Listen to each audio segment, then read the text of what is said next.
Hey, everybody, and welcome back to Here Be Dragons.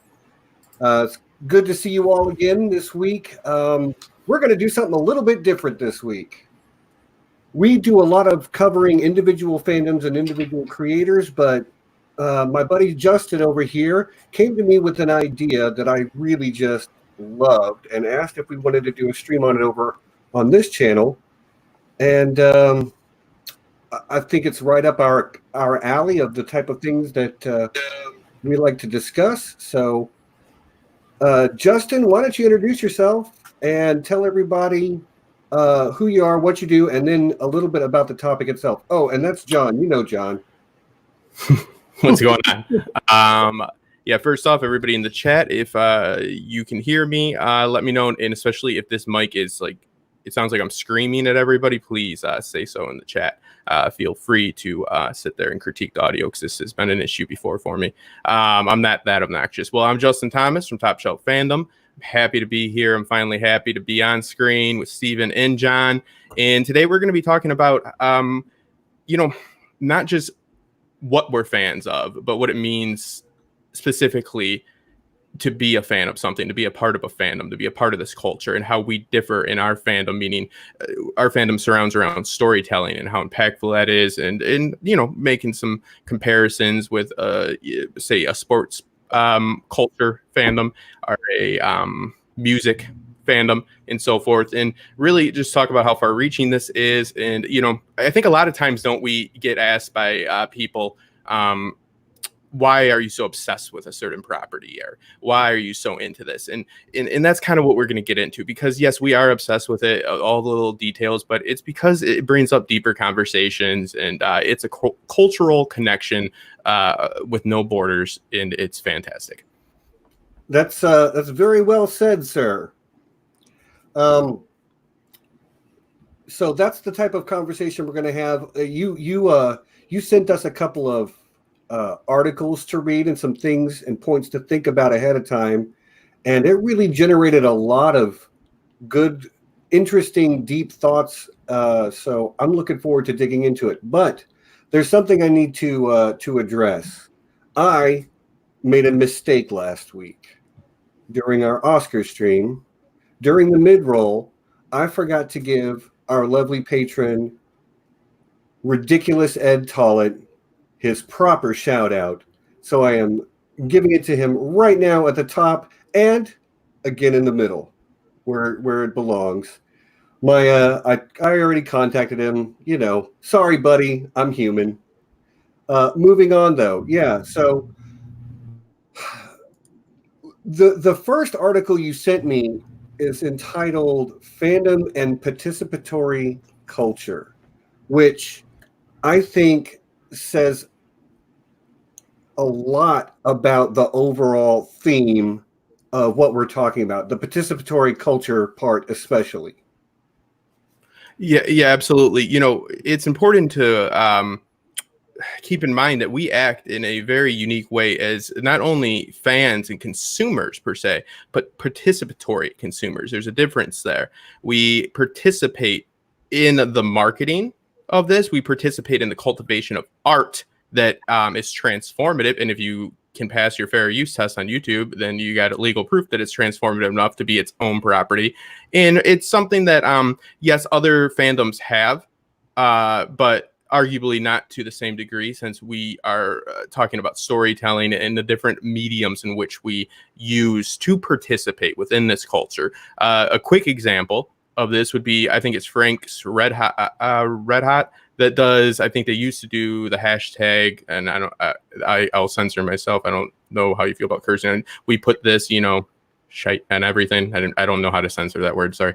I thought I could do it. And it was a way to get, the point is, it's a marketing campaign, but it was a way to get people to interact through the medium of Twitter and to spread knowledge of their product. They want people talking about hot sauce, like we talk about A Song of Ice and Fire, Westworld, The Expanse. They want that type of water cooler talk, as it used to be said, called, about their own product. And so we are participants in many ways. We're part of the machine, but then we also start creating our own art. And I know we'll get to it a little bit later. I sent over some stuff about, George R.R. Martin's letter about the Fantastic Four to Stan Lee and all that. Very George R.R. Martin of him and the way it was phrased. It's awesome. That led to his rise within that fandom. And also arguably his hatred for fan art, fan fiction. But and one of the actors that played Doctor Who, I'm not a avid viewer, Peter something Peter with Capaldi.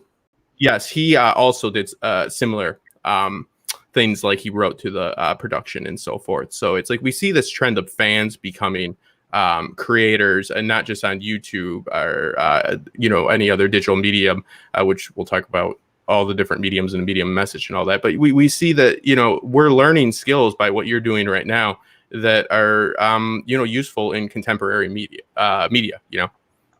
Right. So for me, the big takeaway from that is that the nature of media fandom and genre fandom in particular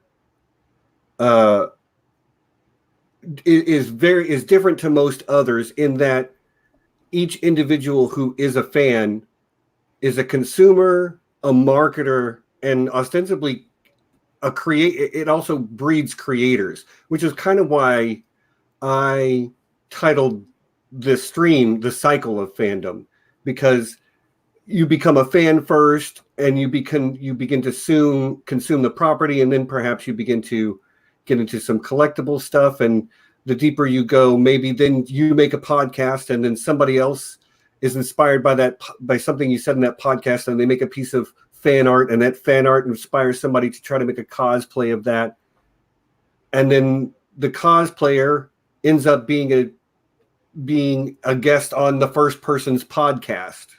Mm-hmm. So and the three of us probably all have experiences that relate kind of directly to this idea, because we are creators, but we were fans first, and we promote each other's stuff. Matter of fact, I think it deserves a proper shout out here at the top. You just created a new channel that is purely for promoting other people's work, Justin. Yeah, and trust me, there is a charitable sense to this as well.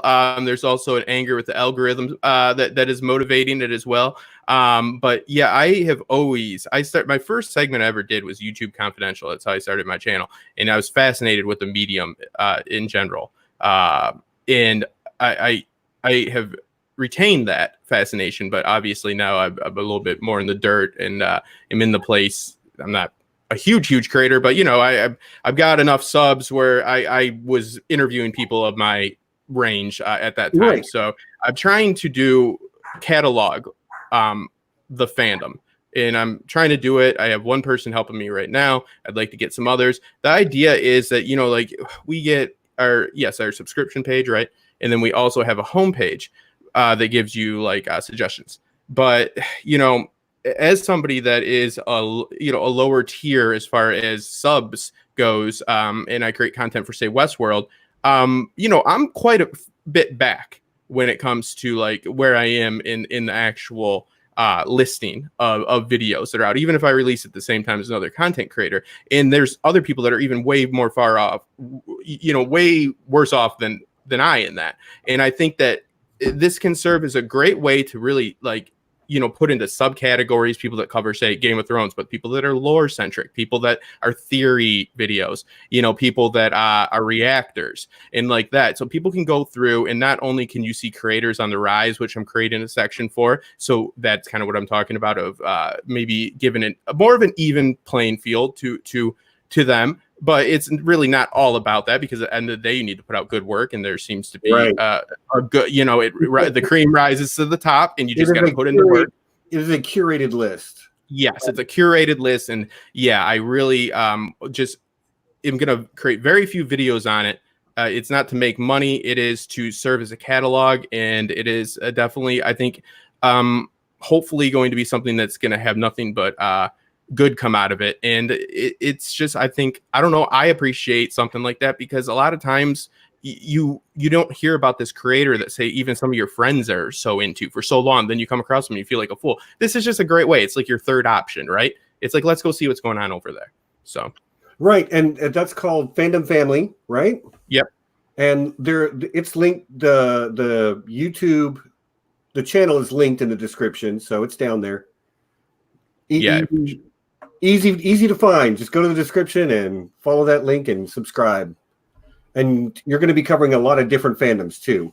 Yes, we're adding more fandoms, and the only thing that we're dealing with right now is you don't have a community tab. So I'm trying to figure out the best way to get people to remind them to go. And I've been doing that with video pics of the day, as well as like today. This is a featured stream, a standout stream, and then creators on the rise that I'll post on the Twitter page that I have for it in the Instagram. So, I always stack all these projects on top of each other, so I don't have all the time in the world to get there. I have no idea what you're talking about. I know. All I'm saying is don't go there right now and think that the creators that are on there are going to be the only creators. I don't want anybody to take offense. Brand new, y'all. It is brand new. That's all. Right. Thank you. Get on the ground level is what I'm saying. Yes. I'm not discluding anybody I'm sure some people won't be on there eventually, but it's just started this week. So I'm done on that. Sorry. Okay, cool. Well, John. Yes. Haven't heard from you yet much. I know. Well, anyway, no, I'm just kidding. You've got the Oscar night mic still. That's funny. So, okay. Yeah. Do you have anything you want to add yet? I just taking it in. I'm not trying to put you on the spot, buddy. That's fine. Yeah, no, I mean, obviously a lot of what you guys were talking about, rings true to me just in terms of, like you bringing me in, Steven, and sort of that reciprocal nature, and now I've noticed that I kind of extend my hand to other people through Twitter and stuff like that, and and Helen's invited me onto her stream, so it's interesting how everything just sort of goes around. Well, and you don't get that in other types of fandom. Yeah. I mean, I suppose occasionally somebody does a cover song or that type of thing, but I'm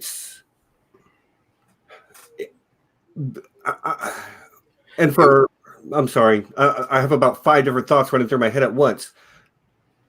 Our type of fandom, because it has a story and characters that people are going to relate to, allows each person to interpret it themselves, apply their own ethics and moral view on top of it, and to draw meaning from it that the original creators may not even intended. Although obviously with a large fandom, you get a lot of people who are going to be attracted to the same parts of the story.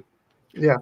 But the desire to then focus on some of those things can be transformative to the group beyond the individual too, because as you say, this person makes this thing and it's a chain and it's a cycle, but ideas flow that way through the group too. Like there was a long time in the book fandom for A Song of Ice and Fire where R plus L equals J was just, this theory, but like it circulated through the fandom and it got tested over and over again. And it was a theory that just became a fact that was never, the main narrative never touches on it, but the ideas circulated through the fandom. And that's not just true of like theories or plot aspects of the show, but I feel like being a fan of A Song of Ice and Fire and then of people who made content about it made me far more aware of women's issues than I ever was before.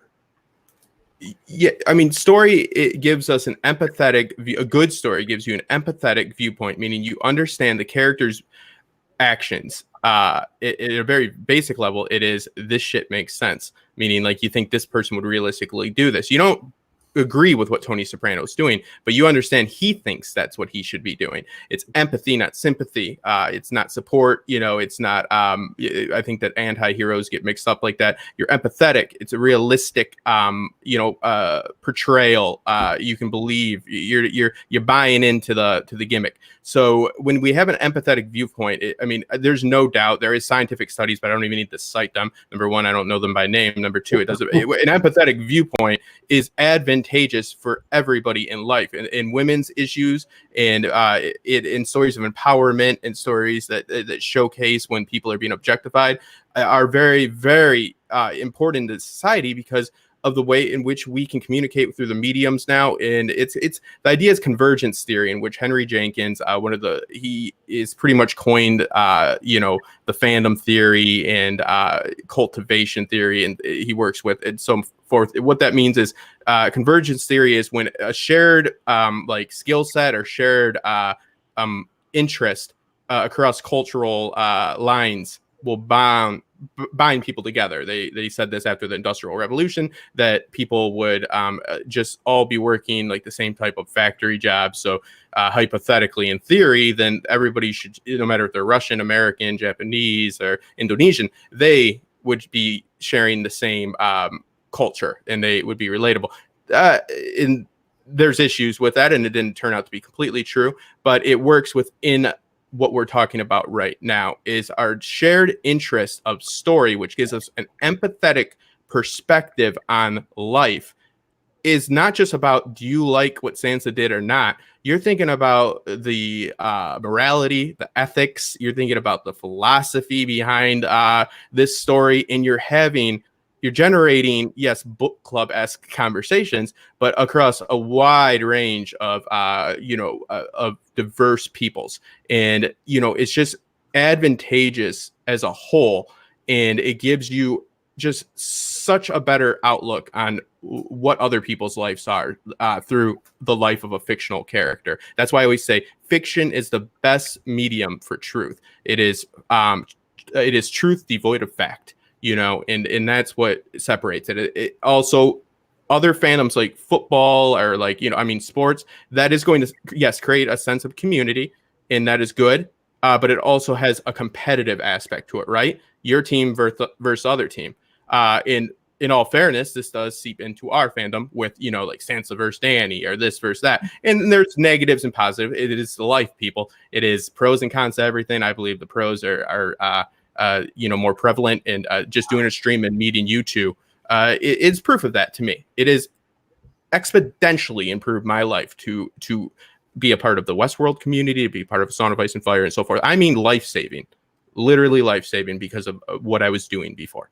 So I don't know if I would call it life-saving, but I might call it life-making. John, you have been pretty quiet. Do you want to talk about maybe your experience on Cycle? Yeah, sorry. Everybody, it is in my nature to be quiet, especially when, there's such an informative talk going on. I tend just to listen. But no, it's what you were just saying about sort of, it's life-changing.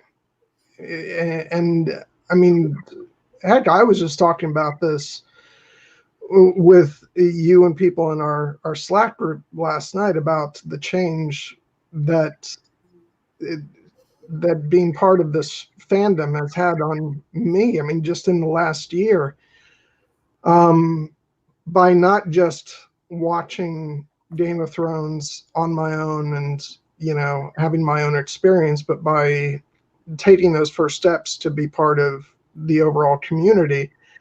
And I've made so many friends and been part of so many new experiences, and it has changed my life for the better. And it's all through this TV show and book series that we all love. And then that in turn has opened me up to other things. I never would have gotten into The Expanse had I not done that, because I wouldn't have met you. And just look at all the wonderful experience that's come from that, because we've done our streams. I've met other people because of that. And it's just again, it's a cycle that goes on and on and on. And now going into the conventions this coming year, I'm going to have so many social experiences that I've never had in my entire life. Because I've always been the type to keep to myself. I'm quiet, I'm shy, and I'm going to go into these 2 big events this upcoming year, and I'm already going to know so many people, and I'm going to just, I'm going to have fun, but more than that, it's just going to be more life-changing experiences. And so, yeah, it's just phenomenal what fandom can bring to you. I did my first con was Con of Thrones, and absolutely just what you're saying. It is, especially once you make the decision to just start participating in a way of making content yourself. I found it was very liberating because I stopped thinking about what I want, and it forces you, like as you do streams right now here on this channel, you have to think about what other people want, right? Which is also advantageous and a positive thing. But I had never been to a con before, and I want to ask you, Steve, about your experiences, because you've been to many, and that's hopefully our panel. Fingers crossed, get in. I came and I reached out to Steve, who I'd never met before, and we had a phone call like 2 hours and the reason John's probably not talking that much because it's a stream with Justin Thomas, which I just ramble and I talk a lot, and I apologize to that. And if feel free to tell me to shut up if you need to. So yeah, it don't fault anybody else but me when in doubt. But anyways, I had that experience as well at the con. And all these people that are vastly different but have the shared sense of community. Oh my, like all these, some introvert, some not, totally. And I was a club DJ in Detroit for 10 years. I've had my fair share of too much fun. That's what I meant by life-saving. And everybody felt like we were just, we just met, not that we just met, that we've been friends forever, but in reality, we're just meeting for the first time in person. So it's amazing. It's amazing. But that's this is maybe ever so slightly off the topic, more like why fandom matters rather than what makes it different. But like the idea that you go to Con of Thrones or Ice and Fire Con and everyone there is there for the same reason you're there, because they love the same things. Maybe not the same way, but I love that too. Not the same way. Very important. But they came to celebrate their love of this thing, and they came there to do it in a social environment, so it's just, yeah. It creates a space where people like myself and I don't want to speak for you, buddy, but John, we both have like social anxiety issues. Yeah. But the con is a very excellent place to start to face your fears there. If I hadn't gone to the first Con of Thrones, would I have gone to the second one? Who knows? If I hadn't gone to the second one, would I ever have streamed? Probably not. What do you think? What was the earliest con that you went to, Steve? The first con? Yeah. Was Project A-Con number 7 or 8 in the early 90s. Project A-Con is an anime convention. It was pretty small at the time, although it's grown to be, 30,000 people at this point. It's the largest and oldest anime convention in America. Maybe outside of Japan altogether. In what year, like roundabout, like how many years ago? 20. Okay, yeah. So what would you attribute to the rise in attendance and the rise of number of these fandoms? The mediums like we're on right now, are the stories gotten just better? Which I don't think that's the answer. I'm just putting it out there. Actually, I think it is. I think that's part of it, actually, is that the stories, while maybe not better, the improvements in technology have allowed. Yeah, I was just going to say it's the bar that's sort of been raised in. Obviously, it doesn't. Conventions aren't just all about television, but you notice that television has changed so dramatically from, you look back in the 90s and a show like, I think the early seasons of Buffy the Vampire Slayer, or in the late 90s. yeah, and then you look at modern shows on the level of Game of Thrones, and it's not just the quality of, say, visual effects or the type of cameras they use, but also the storytelling itself. Things have gotten a lot more serialized, so they're like major motion pictures on television. Right. Well, Golden age of television is what we refer to this as, and it's Yeah. long form storytelling. Like you said, it's no longer an arc of somebody's got a conflict, they need to overcome it, they learn a little something about themselves, and then resolution comes across. Now you got Walter White, being cured from cancer, second season, having all the money he needed, and then still going on and for 3 more seasons, and it's not contrived nonsense. It is it's exploring the human condition. Yeah. Yeah, I agree. But I guess my answer to your question though is, like, I think a lot of it does have to do with technology, because and not necessarily just the advancements in visual effects, but the rise of the streaming service has allowed, a paid streaming service. You don't have to write your 42-minute episode where everything hits the commercial break at just the right time. Your episodes can be as long or as short as they need to be. They can be as many or as few of them as there need to be to tell the whole story. So I feel like that is a big part of it. Of course, the visual spectacle doesn't hurt. And it also, like, if you look at a lot of the older, be they superhero movies, be they fantasy movies, be they science fiction movies, often they were a little too campy. They didn't take themselves serious enough. They were kind of like winking at the camera the whole time. And to make something compelling, you have to take it seriously.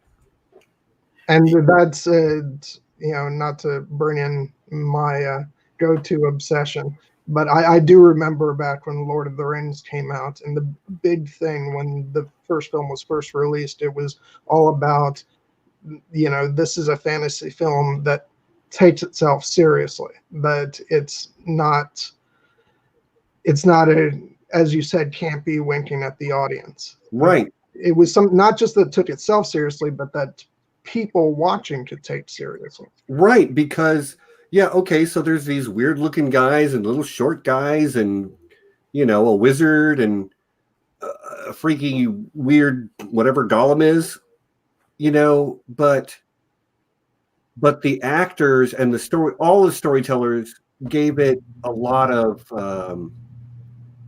they gave it the reverence that they knew they needed to, so that the audience could feel that. Mm-hmm. And that definitely has contributed to the rise of it, I think. And, again, you bring up Lord of the Rings, big surprise. But that, I think you nail it with that. It may be the first movie franchise, fantasy movies, that ever reached that bar. Yeah. It crossed borders, and it's because it's primal emotion. What is what is a wizard in a fantasy series? It could be a scientist, right? They obtain knowledge and skills that others don't. What is Gollum? Gollum, Gollum's a little guy, right? Yeah. See, I'm that huge on the films. I don't want to misspeak here. So what is he? Well, he's somebody that has fallen on hard times due to his hubris and is now, working as a foil to our protagonist. These are all stories in which you can, transform. The framework is there, and the framework is very human. It's very primal emotions. Everybody understands love, everybody understands fear, everybody understands hate, a little too much, and that's what's important. You can break that story apart and tell it in a different way. Now, the fantastical cinematic aspect of it in the fantasy backdrop is definitely advantageous for it. My take on why sci-fi has become so mainstream, and I could be wrong, but let's face it, like science fiction before, I think it seemed like too far of a reach, and a lot of people like just haven't, they don't embrace the truth devoid of fact. They feel it's a waste of time, and I used to be one of these people a long time ago, that it's like, oh no, I don't want to watch anything like that. It's not, informative, or that.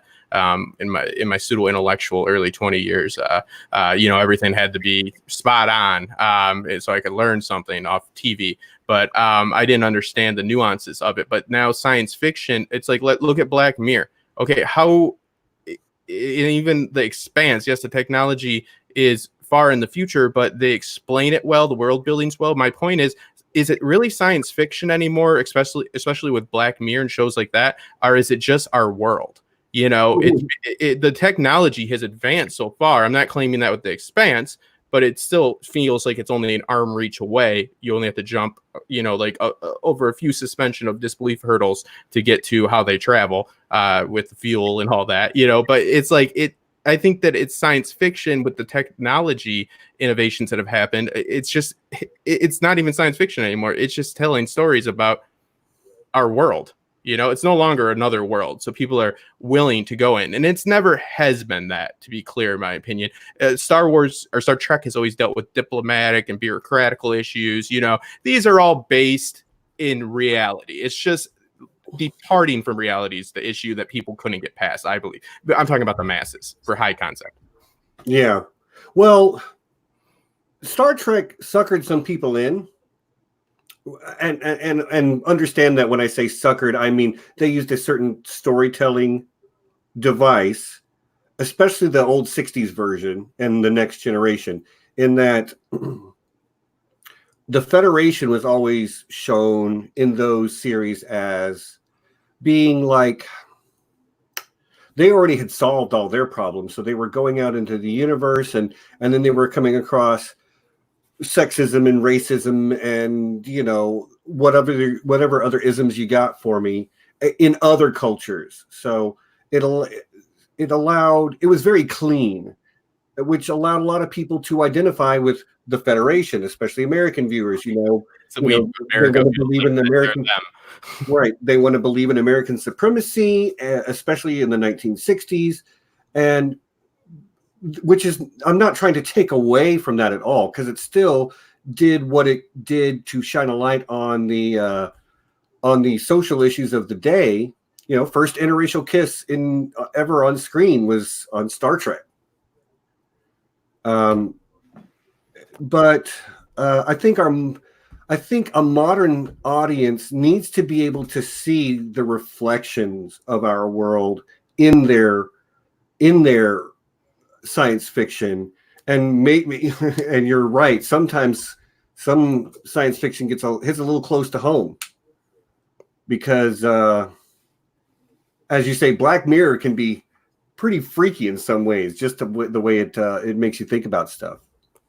I mean, the rating system in China is a clear depiction of what was depicted months, only a year or so ago. It should mirror society, and it should make us look at it and sometimes not. Black Mirror is a dystopia, so it usually is. It's always going to make you think, oh, that could be the negative effect. But other science fiction should make you also see that, hey, that could be something we could accomplish, like Star Trek does. And like you said, the first interracial kiss on there, that is the advantage of having something that doesn't take place in contemporary society, unfortunately, because you have to take your story off world to do certain things, else you're going to have outrage. It's that degree of separation that some, to stop the blitz creek of ignorance coming in, and they can be like, well, it's a different world, so it's not ours, because they'll be like, how dare you have that happen? You know what I mean? So you gotta depart in order to have a story live longer on our world. You sometimes have to take it off of our world, because right, if you tie it too closely to current events and all that, it becomes irrelevant very quickly. And that's why Greek myth has lived on for so long, because it deals with your basic storytelling aspects. It deals with your basic human aspects. As far as creating content and stuff like that, like the art that was lent to us by Vanessa Cole, right? For your wonderful thumbnail. it's not just. Well, thank you for Vanessa.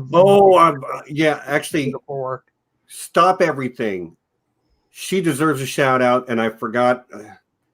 You guys know me. I'm garbage at this. I would have reminded you during the During the mid roll, but Vanessa Cole did allow us to use some of her fantastic artwork for the title card. If you don't know who she is, she's a fan artist who works mostly in pencil, but she does the best pencil drawings of characters you will ever see. Like, sometimes you're going to double take because you think it's a black and white photograph. She is incredibly talented, and we are very fortunate to have her artwork. So thank you, Vanessa. She was nice enough last year to actually put together a calendar for me with a whole bunch of her artwork, and it's bar none the best calendar I've ever had. It's because I really love it. Yeah, well, I'm not going to rank calendars because I have a Sanrixian calendar that. So we're not going to get into a measuring contest there. I'm sorry, I hated to interrupt you, Justin, but Vanessa deserved her shout out, and I'm trash. Sorry. No, that's what I was kind of trying to do right there. I was trying to do that because I love Vanessa. I worked with her on Westworld, and I spoke with her earlier today a little bit to get an idea about what motivates her art and so forth. Because the idea is, fan art. It's okay. Say with what we're doing right now. I had previous productions. I went to production school, meaning, I learned how to run a soundboard. I learned how to edit video. Unfortunately, it was, by the time I got back to YouTube, a lot of those skills were, they weren't relevant anymore. So I learned again. But storytelling, fandom brought me back to the skill set. Just as an artist will be somebody that loves to draw or paint or do whatever they may do, and they might fall apart from that for a while, astray from it, and then a obsession, fandom is, being a fanatic. Word derives from fanatic. I don't take it in a negative way, but that passion, I guess is a better way to put it, for that property brings people back to what are skill sets that are relevant and very helpful in the real world, not only like psychologically and for your own mental health, but also like the real job market. There is something that they're working on right now. It's the technology gap theory that Jenkins is also imposing about schools separating too much social media and this tech because it's the same idea that people are just going home and playing their Nintendos, and that should be on their own time for these kids. These kids are going home and they might be kind of junk videos, but not junk production wise. Some of these 10, 12-year-old kids are learning how to edit up to the standards of a television, like a local network television newscast. They're learning a skill set, in the school systems are slowly starting to adapt that, because the other option is leaving them unsupervised and not leading them down the right path, because there's just as much danger in embracing with this technology. But our fandom encourages us just not to be able to connect with other people, which I mean, obviously that is like the one of the major pros to it. It is so great to have an empathetic view for people that you don't relate to on any other level, at surface level, meaning you don't look like them, you don't talk like them, you don't have a country that has an ideology like yours, blah, blah, blah, but you find out they're a human being, which unfortunately some of us have to, have that slammed into our head. But on the other side, the fandom and what we're talking about is learning skill sets, networking skills, marketing skills, how to better form an argument, how to better, pose a hypothesis. Like, I'm working on brevity still, obviously, needs a lot of work, but it's all these skill sets that are there that need to be honed. And it's just for the first time, especially with the technology, these two separate obsessions are coming together to a productive, end. Because we used to say, oh, all they do is watch TV, they got to get out and learn something. Now watching TV is getting out, is driving your motivation to get out and learn something. Yeah, I want to interject here, if you don't mind. No, I needed to stop there. That was a good point. It's funny that you talk about bringing up editing videos and doing all that stuff, because that's exactly what I learned how to do when I was in high school, and it was rooted in my obsession of movies. And the only thing that was missing was sort of this modern ability to interact with other like-minded people, because I would sit in my TV production class and train myself on editing equipment that others in the class didn't necessarily know how to use. It was actually quite funny. I sort of bribed my teacher into letting me figure out how to use a particular program as long as he would let me edit movie trailers instead of school projects.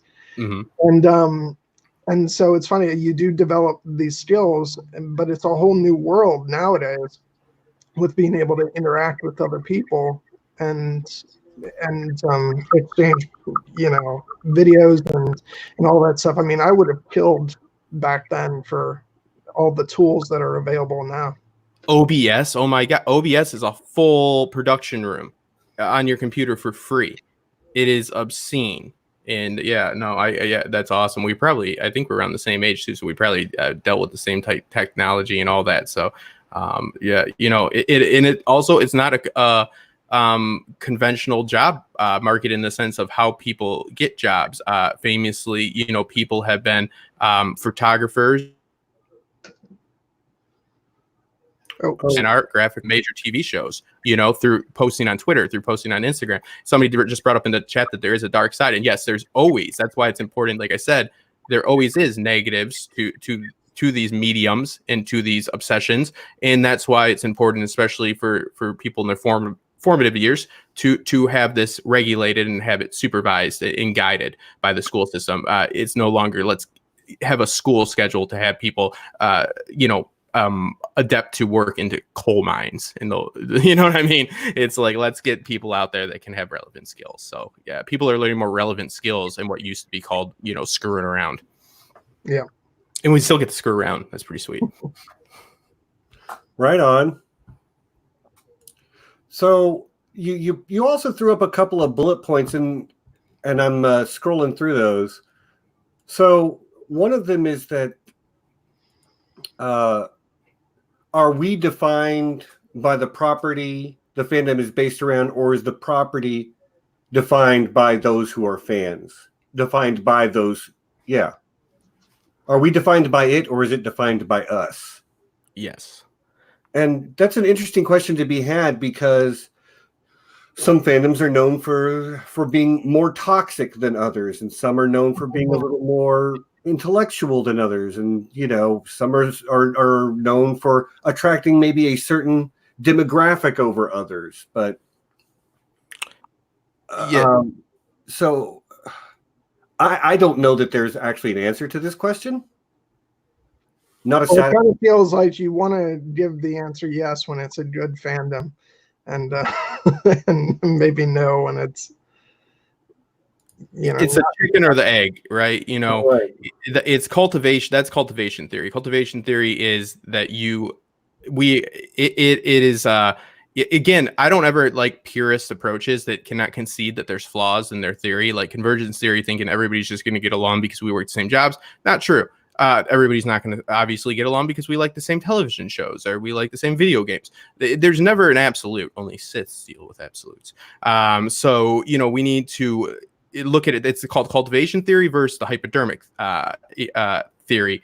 You have, or actually, I'm sorry, they both go together. Hypodermic is that we just get injected, with this information and we become what it is.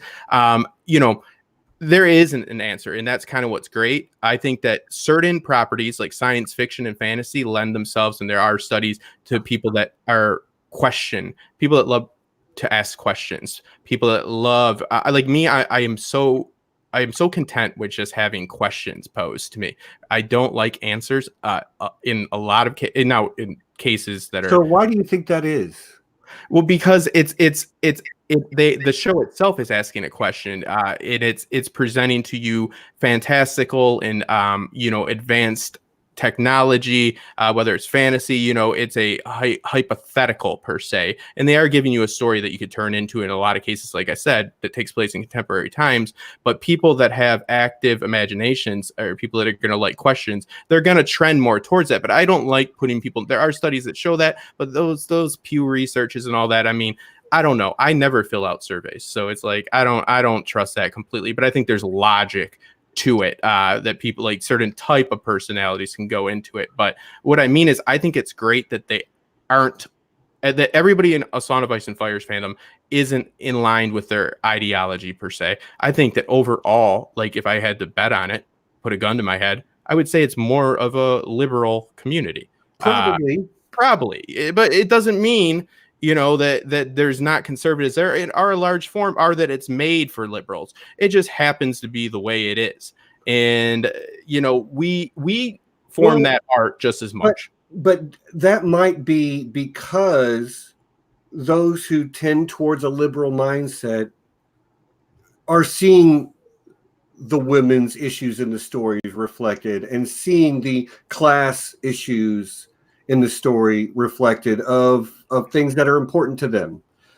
And you also completely missed the joke, by the way, which was you saying that you love having questions asked to you when I asked you why that is. Oh, that's okay, though. That's okay. Oh, it went over my head. I think everybody missed it. It was funny to me, though. It was funny and it was clever. Again. That's why we love you, Stephen. What I was in the middle of poorly conveying what I meant. I like philosophical aspects because it's never a definite. It's always therefore, or you know, another theory that comes at you. And I'm not that old, but I'm old enough to know that not a lot of people have answers for anything, and it's never great to like have somebody give you advice and take that verbatim per se. Like, you know, people are always of this mindset of, oh, if I only knew the answer to this or that. It's like I believe if you had a time machine built, you'd go back in time trying to figure out what's going on. You'd find a whole bunch of people trying to get a time machine to figure out answers as well. Nobody knows. Right. You know, do the best you can, use logic, use reason, show some freaking compassion, and that's about it. So, but yes, good joke. I think that the questions that we ask ourselves within the fandoms because that spawn from character interaction are great, and I think that it lends itself to more of a liberal mindset because by the very definition of a liberal, they're open to more opportunities and aspects in life. I'm watching the chat, and I'm going to settle an argument before it starts. My little brother, God love him, Love Lissa said something like, don't defend D&D in here. And Neil said, what's wrong with D&D? Neil, she's referring to Dan and Dave. Neil never watched Game of Thrones. He's read the books, but he never watched the show. He probably thinks you're talking about Dungeons and Dragons. Anyway. But on that point, though, you know, that is one of the, okay, Sansa versus Dany, and I take very few issues like with anybody having theories, even if I believe are just crap, just having fun. When it gets hyperbolic and when it gets you know, to that whole team this, team that, and you're an idiot if you like this or not. I am a strong believer in respecting mediums. Dan and Dave stopped trying in the last season. That's obvious. We need to stop pointing at it, in my opinion, and saying it was bad. If you didn't like it, you didn't like it. I didn't like it. I see no point of rehashing that unless it's going to give you, you know, a message that has not been, you know, put out there before, or show a methodology in which people can utilize in their tool set of examining story, meaning literary criticism. That's up worth not. Oh, it was bad, man. They totally didn't do the story right. Oh man, and then say, here, right. Well, you know, get over it. And also the medium of the books. Please respect that the book will always be the book. Who else would be better at being themselves than themselves? That goes for the book too. Right. It's a very hyperbolic and volatile and malicious approach to that. That's one of the it gets into the idea of fandom gatekeeping as well, which is unfortunately part of when you grow a subculture to this size and you have people who become invested on the level that we do. And it becomes tied up, maybe not necessarily like defining our identities, but as an aspect of our identities. So it can be very personal if somebody engages that in the wrong way. Like the idea of, I can't remember the tweet, what it was, but a couple months ago, somebody said, you're not a real Star Wars fan if you haven't done X, Y, Z. And I'm like, you know what you need to have done to be a Star Wars fan? Seen Star Wars, even one of them, any of them, and liked it. Yes. That is it. Now, if you try to go then to the Star Wars convention, that doesn't mean you should expect to have the same level of engagement as those people who are much deeper fans who have invested much more of their time and their mental energy into that fandom. But like, why would you want to turn someone away when that person who's literally only seen, I don't know, Rogue One comes to the Star Wars convention? They're going to see cosplay and they're going to be like, oh, that looks like a really cool character. Who is that? And somebody's going to be like, that's Ahsoka Tano. You should watch, Rebels, because Rebels is great and she's great in it. And Clone Wars too, because Clone Wars is great and she's great in it. And that grows that person's fandom. But it's never going to grow if you're like, well, you've only seen Rogue One. Sorry, come back next year when you after you've watched all the movies and caught up on all the animated features and read the books and read the, nobody benefits from that. And yet it does continue to happen. Levels of engagement, all you want is for people to enjoy it. That includes various levels of engagement, like you just alluded to. You cannot sit there and say, oh, you don't know. I hate this is all the details I know, because children memorize, like they can memorize every constellation in the sky. They can't tell you how, I'm just using hypothetical, maybe how stars are formed, though. That's what you see a lot within fandom. You see people memorizing details and mistaking being a consumer for being a creator. This is one of the only areas you see. It's like driving a car. I drive one every single day. I know jack crap about cars and can't fix them. But for some reason, people think they can watch a story over and over again and they can craft story. That's why I'm always pushing books on my Twitter feed for people to read, Robert McKee and specifically, that will help you better understand how to craft story. Because if you are going to go out there, and I don't recommend you do, I don't even really do it. Sometimes I do. I get upset and triggered. Impose an absolute about where a story's going, or, a theory like that. You need to be looking at how story is really crafted and all the nuances to it. And that can help you better enjoy. Yeah.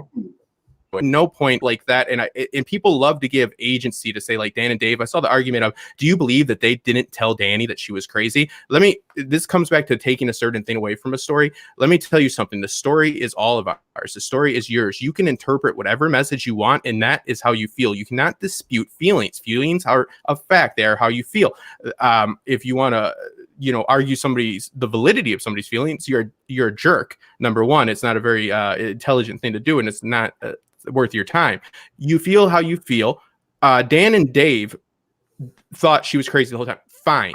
Okay. The writer of the story can differ in opinion. The actors can differ in opinion. It's such a misunderstanding of how story works and how story is formed that leads to the poisonous aspects. That's why I believe there is good in having channels like video essays and stuff that go over screenwriting and go over stuff like this, because it's not just look how much I know. It's like, listen, guys, let's really look at this. It's very easy to make a post about how, everybody got screwed over and Dan and Dave are evil. No, they're just incompetent.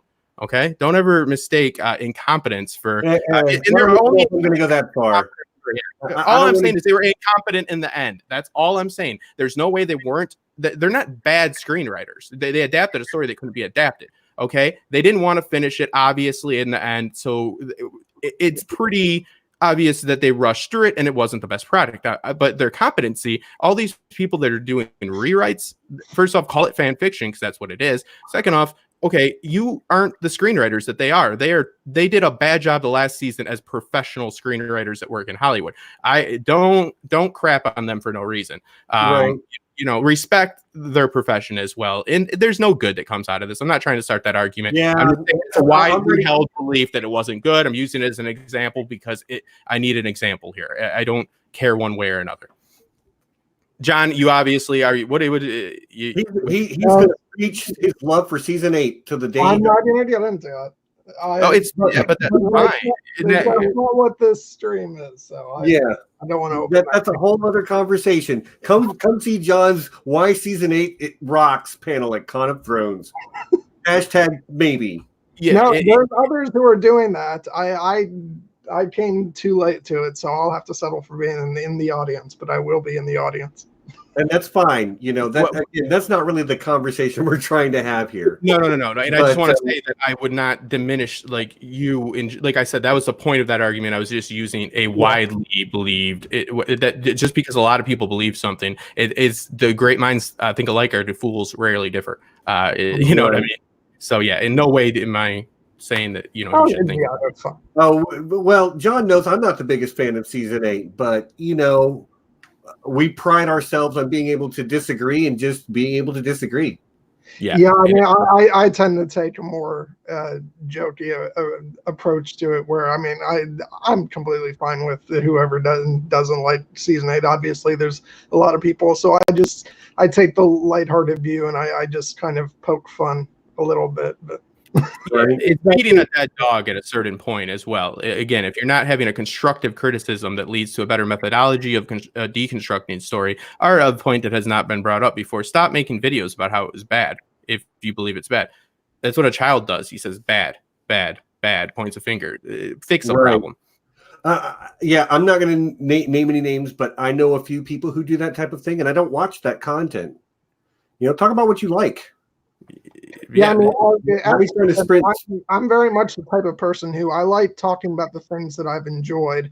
And if I don't enjoy something, I might say, man, I didn't really like that. And then that's the end of it for me. I don't tend to dwell on things that I didn't enjoy. Yeah, I'm just not sure which of the three of us Flores the Fox is talking about here, but clearly she's talking about one of us. And now I need to know which one. I'm going with you. I think it should be perfectly clear, and we really don't need to say anything further about it. Okay. Well, guys, we're about an hour. We're about an hour in. I'm going to do my mid roll, and then we'll just get right back to it. Okay. So, once again, thanks to everybody who turned up. I'm not going to forget your shout out this time. Ridiculous Ed Tollett. My number one, or our number one patron. Love you, man. Appreciate you a lot. We are having a Patreon giveaway this month for one of our patrons. So if you want to be if you want to have a shot at getting this book right here, The Unofficial Guide to Game of Thrones by Kim Renfro, who follows me on Twitter because I'm cool like that. She follows a lot of people on Twitter, but giveaway for patrons, but you have to be a patron before the end of the month, and one lucky patron will get that book mailed directly to them anywhere in the world. Yeah, if I can just interject while we're on the subject of Kim, she's great. I mean, one of the first kind of positive reinforcement experiences I had after Con of Thrones, I actually followed her and she followed me back, and it just was so wonderful of her, and I think I had talked to about 3 people on that last day at the con, and it was and I hadn't even spoken to her in person. She followed me back, and that was kind of one of those initial steps in me braving it up and really engaging on Twitter. She writes for Business Insider as Newt Rock 44, so kindly points out. But yeah, so sometime in early March, I will be doing we will be doing a drawing, and one lucky patron will get that book mailed to their house from my house. Also, we're going to shout out Vanessa again, just because she deserves it. Her artwork is lovely. I was a patron of hers for a while her Patreon was active. It's been inactive for a couple of months, I think, but go show her some love. Her links are down in the description as well, to her art and to her Twitter. And she's a great follow on Twitter too, because she posts her new art there. And she's just such an all around lovely person. She is. She's very cool. I've met her every year at Con of Thrones, and it's awesome. So the upcoming schedule, we've got next week, we will be covering the first 5 episodes of Picard. Guys, do not sleep on this show. This is the best Star Trek I've seen in years. Um, What if you've never watched Star Trek? I'm wondering about this. I'm hearing the buzz. No, okay. So if you've never watched Star Trek, some of the nostalgia is not going to hit you, but the storytelling is excellent, and you will care about the characters, even if you have no previous connection to them. Awesome. I've never been the biggest Star Trek fan, but I am in love with this show. It is way better than I thought it would be. So, yeah, next week, first 5 episodes of Picard with special guest my little brother Neil Stark, because he is a lifelong big Star Trek fan. So he will be making his debut on screen on YouTube next week. Look forward to it. Is your last name actually Stark? I just yeah, I know. I get that a Holy- lot, actually. Yeah, it really is. My birth name is Stephen Stark. All right. A lot of people assume it's an assumed name, but it's not. Yeah, I did. Yeah. Yeah, a lot of people do. I literally have a picture of my driver's license saved on my phone where I'm like covering up the number and address and stuff, but where you can see my name, just because people are like, no way. Well, especially for me, because I'm pretty sure the first time I ever saw you was at, even though I wasn't brave enough to introduce myself, I saw you at Con of Thrones on a panel, and you were dressed as a Stark soldier. So that just fed sort of the assumption that it was, just a fandom name. Yeah, it is my real actual name. Seems too convenient, sir. Did you just wait around for a Stark to be in a show to then make content? You're like, finally, yes, and then it came up. Like the chances were rare. And it's twofold because he's a huge, MCU fan. Yeah, so I do love me some MCU movies too. Oh yeah, shit. There is other options, sir. Well, but the thing is, I was a Dungeons and Dragons nerd when I was a kid, so like. Stark didn't mean nothing back then, but then 2008 came around, and then 2011 came around, and all of a sudden I got more nerd cred off of those 2 shows than I did of a lifetime of playing Dungeons and Dragons. But I guess I'll take it. What do we got the week after that, John? Oh, I remember. We're going to have an I Know That Nerd, because I haven't had an I Know That Nerd in a long time. And it's going to be with the lovely Helena Landstein, also known as the Clueless Fangirl, who John has been doing collaborations with. You guys have done 2 already, and you've got some more. Yeah, first we talked about, we did a stream that was meant to be about the film Marillion, but it kind of ended up being about our overall love of all things Tolkien. And then the one we just did a couple days ago was about the story of Beren and Luthien, which we zeroed in on. And next we're going to be doing The Children of Hurin, which I am listening to the audiobook version of right now in preparation. It's read by Sir Christopher Lee, Saruman the White. So I'm having a lot of fun with that.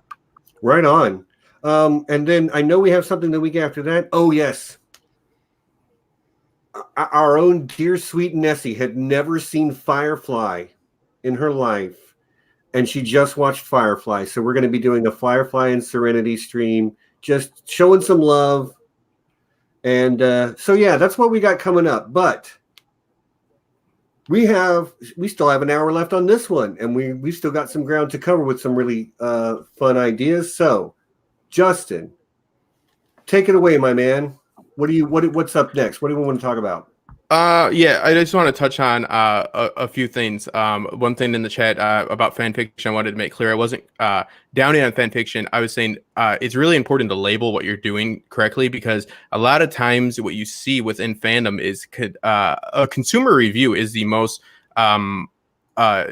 in demand review, and arguably if you're in it for the money, the best review, because people want to see other people like them. A great example is, look at the live streams after the last season for Game of Thrones, and I'm not trying to like crap on Ilya and Linda, but their views were like 200. than like Secrets of the Citadel was at like 2000, and everybody kind of like was in with the 2 to 5,000 range. So we're talking about two people that, yes, they're not involved in the show, but have a close working connection with George R.R. Martin, are giving you insight about the show, and people are choosing to go to other consumers of the product. And then you have Ja, you got Alt Shift Deck, he's just in another galaxy with like 55,000 people watching him. But it's an interesting to take in aspect to take in. I feel a lot of people mislabel their work, and I'm guilty of this in the past, in order to appear a certain way or not a certain way, and so forth. But the way I would like to take it is, yes, when we say that we're different than other fandoms, we do have the cultivation of art, which I want to get into how story can transform with, like, say, like, you have a Tumblr where you put images up, or on Instagram you make art in order to depict the story through just a visual that maybe you did in Photoshop or what not, is fascinating to me. And there's always a semblance of this in other fandoms, like the competitive culture is present, as we see, like with what we were just talking about, and fighting amongst characters. And again, I have no problem with that as long as it stays constructive. But also, you have, of course, people do make like art for sports teams as well. But where it really takes a departure from other fandoms is how it's not just, it doesn't stay within that property. It becomes of it and a part of it, right? It becomes its own entity. And it's really fascinating to see how far they can take this story from the subtext that we were given, the context and everything the story gave us. They can take from that and create something beautiful, sometimes in just something on Instagram or Tumblr, or I can never say the Imager one, right, whatever that is, and you get these beautiful depictions that, and then you have people like Vanessa Cole, and she does these great artist depictions of characters. And one of my favorite characters and stuff like that, because you are very attached to a character in a story, more so when you read books for a very Scientologist. I was going to say Scientologist reason. Very scientific reason. We are our own directors in our head. We imagine the characters. We imagine what they look like. The story is the most yours when you are reading the literal version of it, the literary version of it. So it doesn't mean it's better or worse, but you have a stronger connection to what you believe these people should act like or be like, because you have a way. The visual medium can vastly change a character's depiction and characterization just by their facial expressions or something like that. Because when you're reading a character doing something in a book, you're imagining that happening, and a slight change in demeanor can go a long way. And I love to see fan art because of that, because that can really give you an insight. It's like they're drawing what they've seen in their mind, right? It's beautiful. I get what you're saying, and this might even be a sort of like, you say you like asking questions. I like finding the case where what people say isn't true, that one situation, or like find the Socratic method. I like to maybe disagree for the purpose of disagreeing to see where that takes us. But I guess I preface. Comment. I love this. That's what it's about. That's what it's about. A little bit. I am a big fan of the audio visual medium. Okay.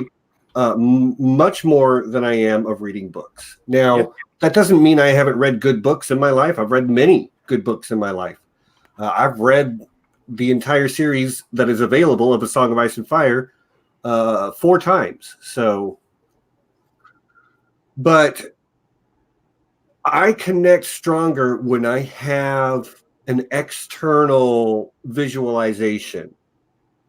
And that might just be the way my own mind works, but I do love reading stories, but like I don't necessarily have a concrete picture of what a character looks like in my head. But then you put them on screen, and I see what they look like, and I see what they wear, and I see how they move, and I have a voice for them. So that for me is the more real representation for me. Yeah, and that's just the way in which you cognitively operate. And there's nothing, like I said, I was just there. When you read a book, you're forced to do it yourself, right? That doesn't necessarily mean that gives you a better connection. It's just the methodology is different. The visual medium, I don't think it's you're going out on a limb here to say that it's a good medium. People love it. You know what I mean? Like I wasn't saying it's better. Yeah. I meant that you have the most room to interpret stories differently within the novel. I think I would agree with that 100%. Yeah. It's just it's hard to walk around that because it's like you're left with less devices, which proves to your point. You know what I mean? Like that, there's nothing wrong with saying you like TV. I had a shirt on Teespring. I think it's still on there. It says the books are better. It says every book reader ever. And some people, I myself watch more TV. I read books about how to write story. I'm one of those person that reads about how to read. It's ridiculous. So I'm with you. I mean, I watch more TV than anything. So I think I'm probably somewhere in the middle myself. I do tend to like to have my own imagining of what's presented in a book, but sometimes it's funny because if I see a movie or a television series, that'll start to override it, and then I get annoyed. But like, there's a lot of characters in The Song of Ice and Fire that in my head are different than their portrayal on Game of Thrones. And yet, like, for instance, Liam Cunningham is so compelling as Davos that when I read the books, I can't help but imagine, if not him visually, I at least hear his voice. Yes. Great voice too. Yeah. Gonna be in the new He-Man. Oh, the audio narration only, and God bless his soul, but I don't like how it's so stereotypical pirate. When you do the audio books for A Song of Ice and Fire, when Davos talks, it's like why I actually, even though I mentioned I am listening to the audiobook of The Children of Hurin, that's a different thing because the Silmarillion and The Children of Hurin and a lot of Tolkien's other stories are written. Children of Hurin is like halfway between the Silmarillion and Lord of the Rings, but there's almost like a history book vibe to those older stories. Yes. So to have Christopher Lee narrating, it's like he's telling me this old story. But when it comes to like regular novels, I usually can't stand books on tape because that's not just like an actor delivering another take on a line from the book that's sort of filtered through different screenwriters. You're talking about the actual words on the page that I would read myself and hear myself being read by somebody else, and that usually annoys the hell out of me. And that speaks to what I'm talking about. Like it's a more efficient way for a lot of people, because when you're driving, audiobooks are great, but I'm right with you, brother. That separation right there, they're taking that away from you because, again, a slight change in inflection, a slight change, this all matters. And again, it's not better or worse. Let's just, for God's sakes, if you take any message from this, if I'm clearly stating anything, the medium is the message, and respect mediums and don't use mediums interchangeably. Books are not television shows. Films are not TV shows. Television that's on HBO is not television that's on AMC. You brought up act breaks. I love that earlier. Anybody that's ever had any type of writing or anything like that knows all about that. So I love that point right there. And that's what we're talking. And this is, again, an example of what the fandom can be. And people like you could be like, let's just say, and there's very few audiobook like that die hard. So people love them, but there's not people like, you get the book people and you get the show people, right? A lot of times. And you have that argument. But you should... It's usually an argument. Unfortunately, it should be more discourse. But we can have these conversations, and it makes us think about, when you just brought that up, it makes me think about how, Liam depicted Davos, how that he was depicted when I read it myself, and how I see him when it's being voiced to me through the medium of the audiobook. All three are different. And it's again, what better than to be able to I look at it as a sponge. You want to wring as much joy and use out of it as possible, right? Yeah. Well, you can go back and do it. By the way, I did see somebody in the chat mention the narrator of the audiobook, Roy Dotrice, which I don't want to throw any shade whatsoever towards him, because he is a phenomenal actor. And I actually first saw him as Mozart's father in the film Amadeus, and he's phenomenal in that. And he's been in lots of things. So that's not to denigrate him at all. And he's passed, correct? Yes. Yeah, he passed away a couple years ago. Yes. But yeah, I'm not throwing shade either. And I actually think Roy Dotrice does a really good job, but some of his pronunciations are just crazy. Yeah, and we're talking about the medium more than we're not talking about Roy specifically. Yeah. Again, a lot of times these examples are going to be like A Song of Ice and Fire, because they lend themselves to different mediums, and it's just it's in general, and it really speaks to. Audiobooks are like that. They tend to use exaggerated voices because the narrator he's trying to differentiate. He or she is trying to differentiate the characters. And when they're reading, so it's easier for the people listening to understand. Because again, if it's not, when you're reading it in your head, you hear all these different voices in your head, but when it's somebody reading it to you, you need some kind of differentiation, and so they do tend to be more exaggerated based on ones that I've listened to. Well, I had my interview with Steven Kelsowitz last night, who's done like the official books on The Simpsons and all that. And the point is, I was trying to read 3 of his books at once, so his books weren't available on Audible that I was reading. So I figured out the trick on the iPhone that you can use speech control, and you can actually pick from a number of different voices and accessibility, like a British Surrey. You can get a Hind, like an Indian Surrey. You can get like people of different names, like an Australian reading it to you. And suffice to say, this is like the worst form of that medium, because it's just slightly better than like a wiki like read. You know what I mean? And I was trying to edit videos, work at my job, and do this at the same time. So I'm hearing the monotone in the back, and I'm like, that ain't going to do it. It's just not going to do it, man.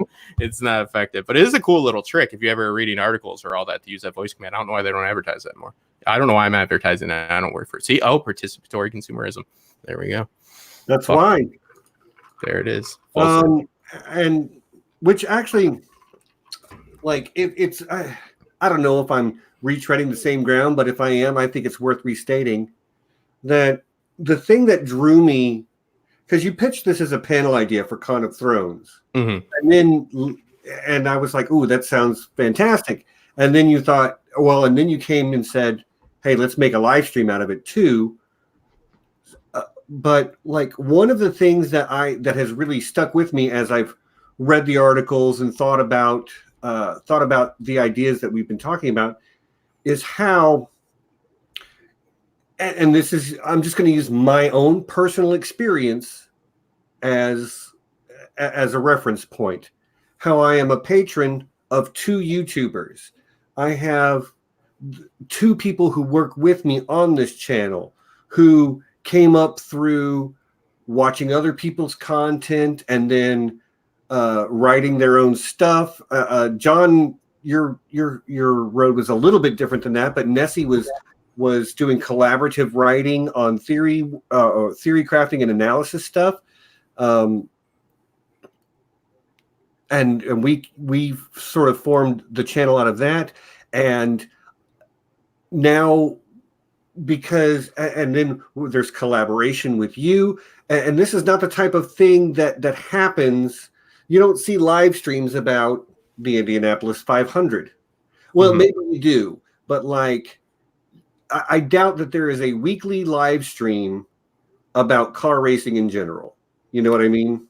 There's podcasts. It's an issue of fact. All you can do is talk about the fact of what happened. But then it's the same people every week, and it's probably not highly collaborative, and it's probably not having people generating fan art, fan fiction, wanting to do costuming, all of that stuff, which is what makes our fandom unique.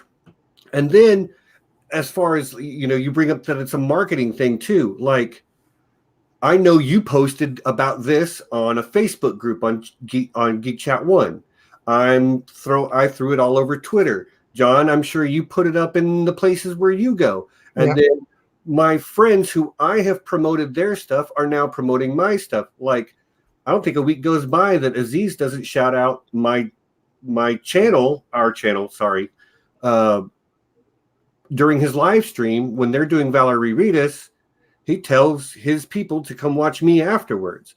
I'm sure not all of them do for sure, but a lot of these folks that are in the chat right now were probably in Valerie Reedus right before this. And it is just, again, the interconnectivity of the fandom, of this particular subculture of genre fandom, is what really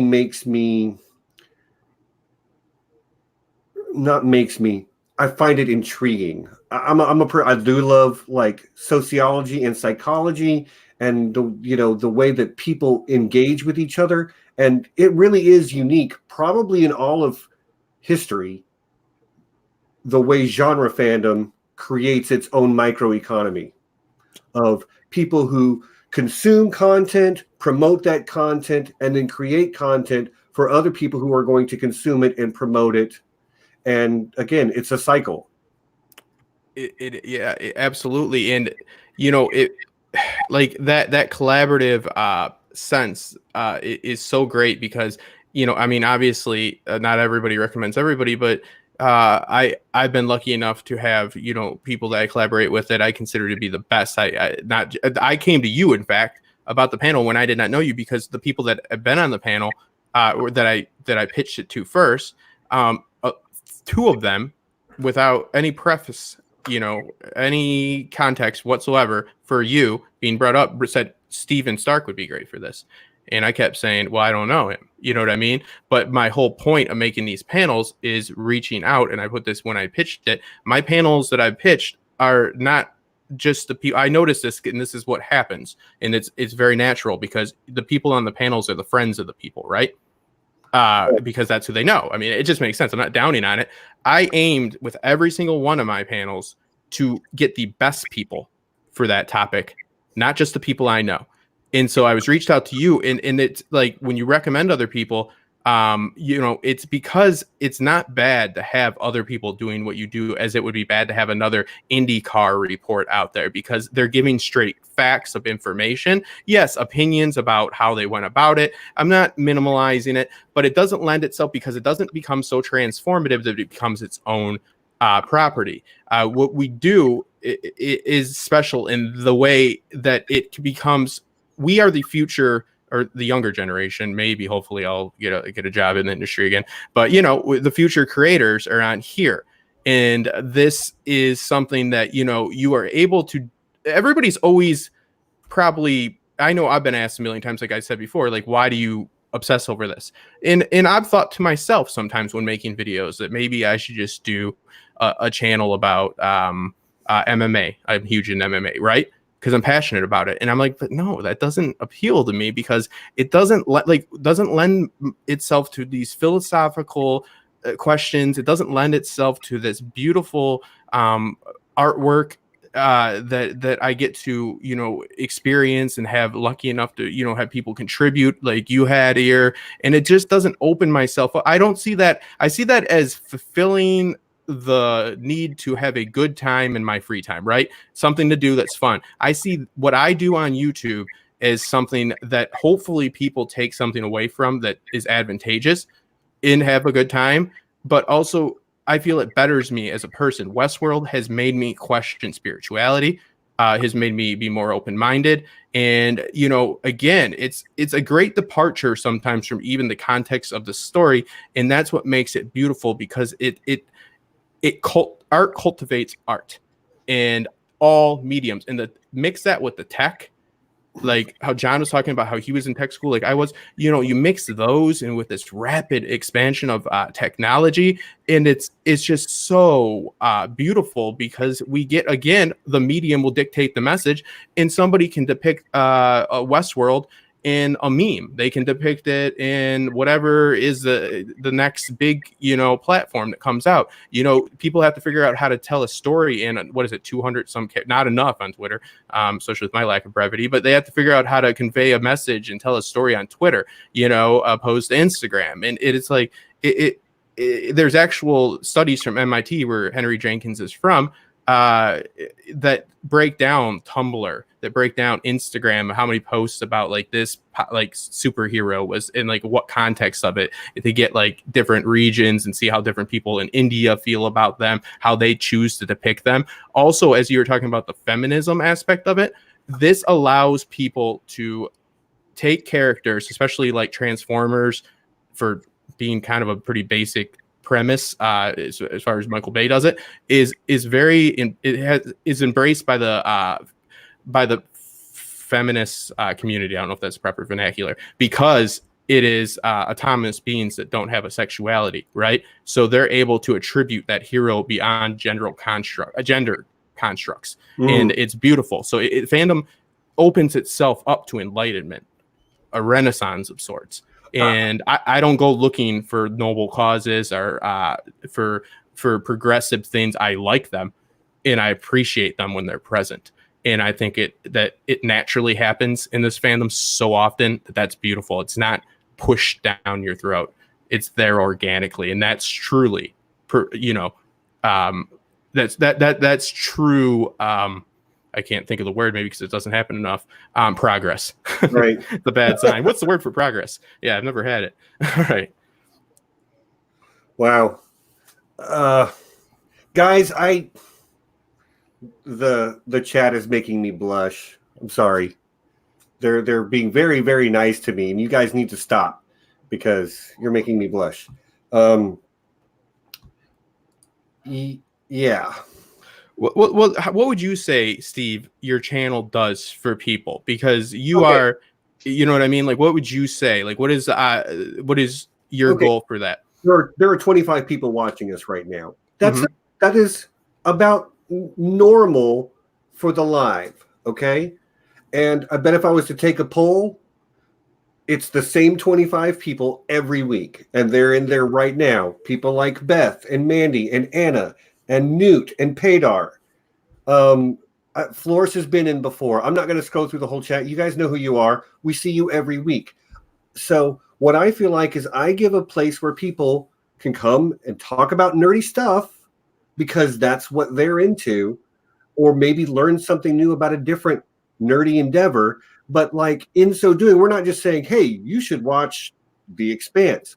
We're watching The Expanse, and John is bringing his critical eye to it, and especially in the realm of, like, we all have different things we fortes and we see, but like John is he understands the technical side of filmmaking a lot,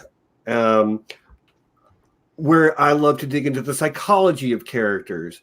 Nessie is maybe a little bit more in tune with some of the geopolitical parallels that appear in storytelling. But, we want to have an intelligent conversation about the story. The story has moved us, be that like Song of Ice and Fire, The Expanse, Mandalorian. We're going to be covering Picard next week. Any of these things that we go through on this channel, the idea is to have a place where people can come together, feel like they belong, and know that they'll have a warm welcome when they get here. That they'll, I just see somebody, name is Spiders, just showed up. I don't know who you are, but welcome, stay a while, make some friends. We do this every Sunday. And that's what it's for. And the other side is when the channel is now Here Be Dragons. Of course, that changed a few months ago. It used to be my name and just me. And most of what I did was one-off stuff, and I did a lot of interviews of fandom, of content creators. Mhm. not asking them about their content, but asking them about the people they are. Again, with the idea that if you watched those videos and then you went to your first Con of Thrones, you would feel like you knew Aziz a little bit and Sanrixian a little bit and Crowfoot's daughter a little bit. And you might know that, oh, you were in the military and you did this job and I did the same job. So now you have something to talk to them about the first time you meet them. So that's what I feel like this channel has always tried to do, just to make a place for people to come together as people, more, yes, to celebrate the stories, but to celebrate the fans more than the stories. Uh-huh. Yeah, I'll just say that I can sort of talk about how Steven's channel really does provide this place, especially because he has a smaller audience. So what I love about, even before he asked me to come on and co-host, I'd come in the chat every week. And what I loved is that there's such this great little community, whereas, you might go into some of the bigger chats and the chat, and the chat just speeds by, and you come into Steven's chats and it's just this communal group, which is really good for people who, like us, who struggle with social anxiety issues, because it allows you to take those baby steps. I came in, that's how I felt when I came in a few weeks ago, like 2 weeks ago, and I forget, it was The Expanse, yes, and I had not seen the season you're talking about yet, but I was working on writing a script, and I wanted to come in, and I was welcomed, and your approach is an approach. Love the fact that you brought John in right there shows that you are looking to.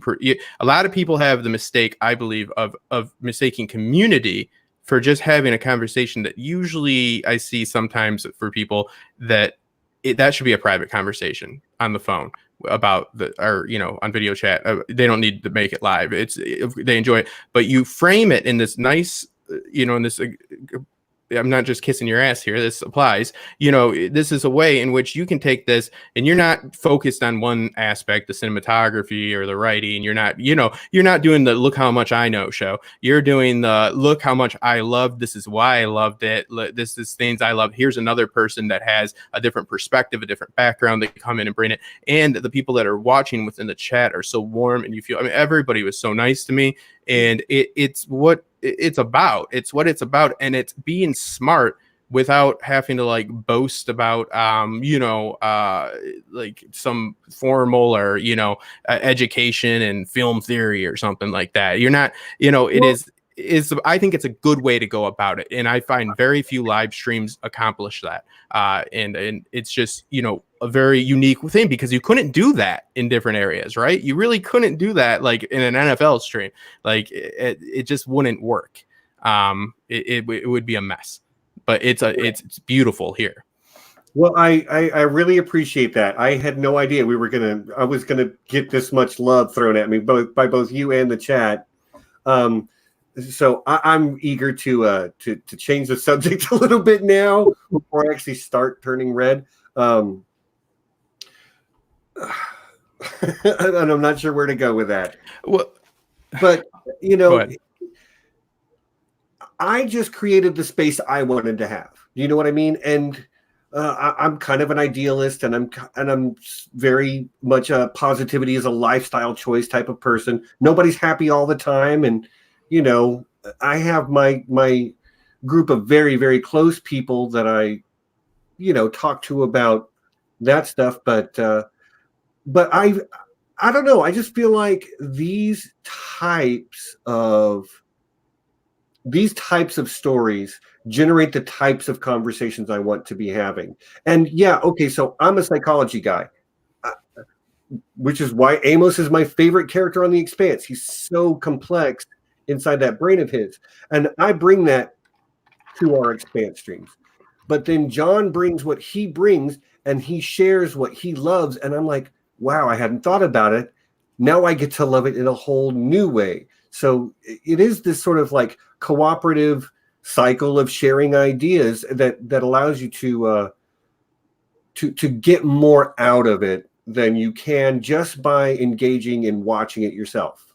You're creating for other people and you're keeping that in mind. If you're going to do a, and again, I'm not downing on, like, just using an example, an NFL stream, a race NASCAR stream, you're not looking for other fans that bring a different, like, sense of the fan. You might get a color commentator, a play-by-play, but here you're actively looking to provide more joy for people, which by proxy brings you more joy, right?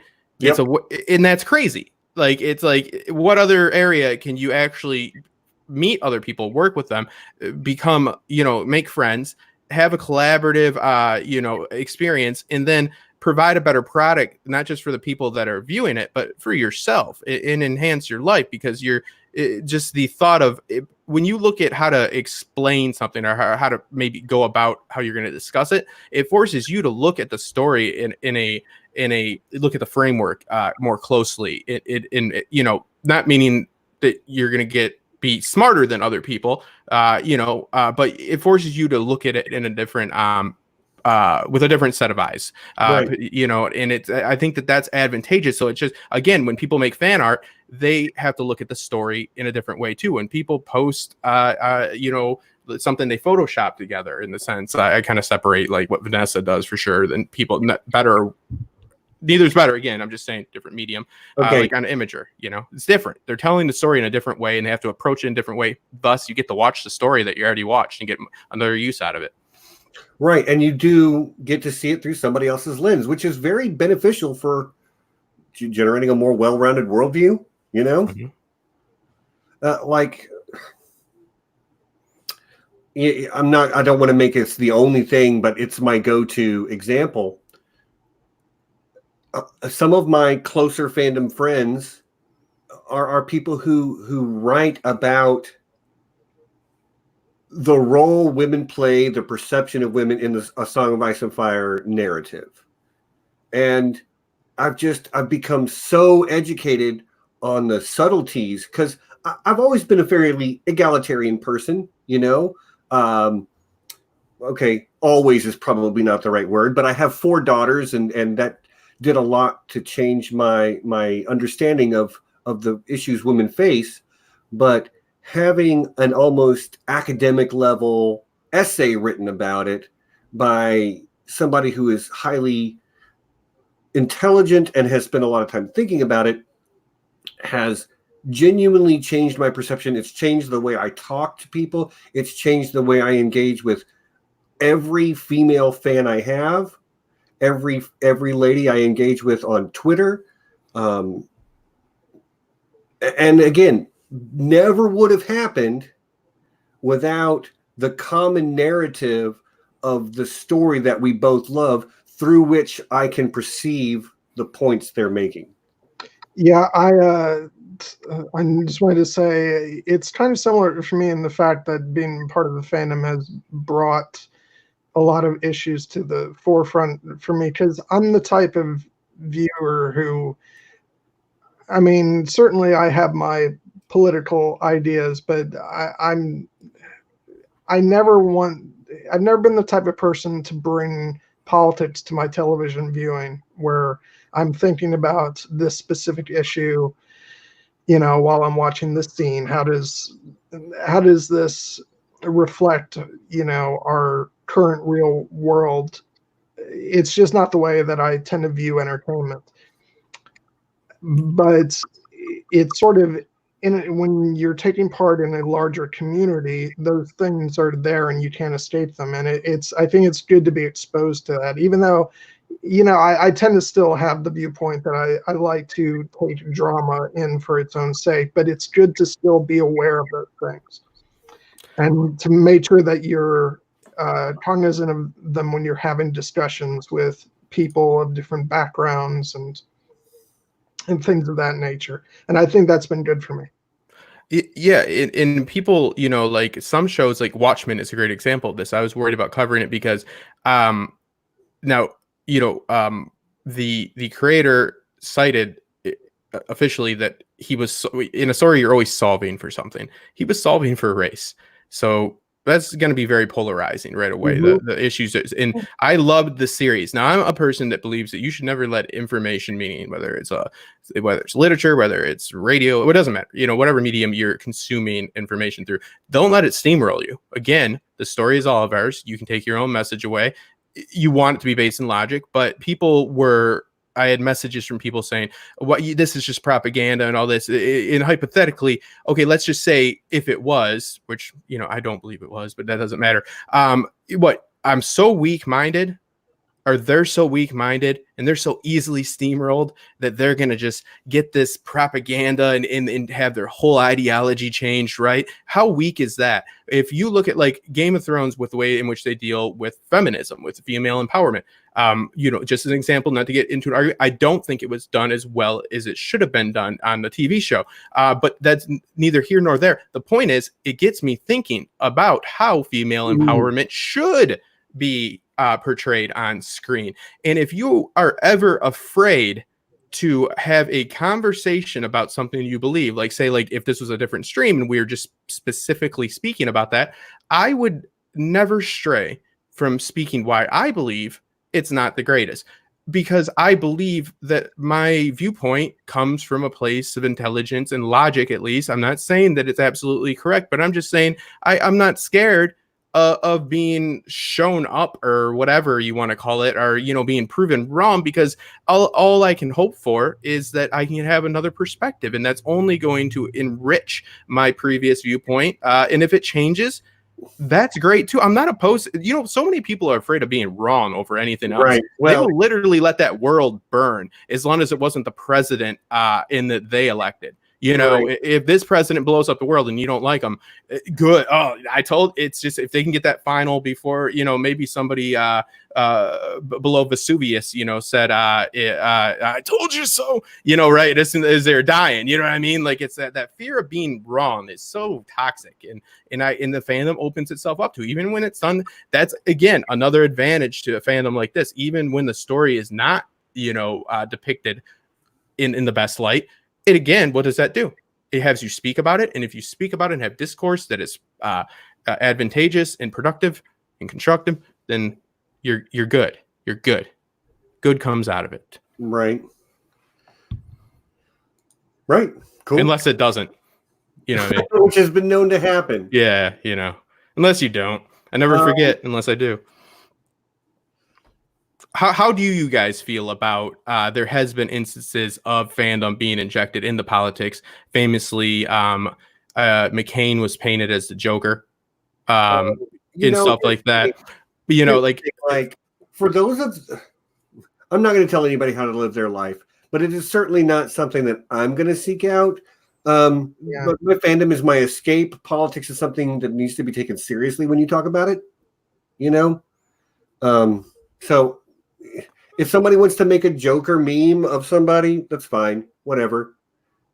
But do you believe it's unavoidable in that sense? We do use it, because you can't have both. We believe it's very powerful, right? Politics is arguably one of the most important aspects of our life and in the world. So it's only natural it seeps in. How do you guys feel about the way in which it's been utilized? It's a weapon. It's been weaponized to a point.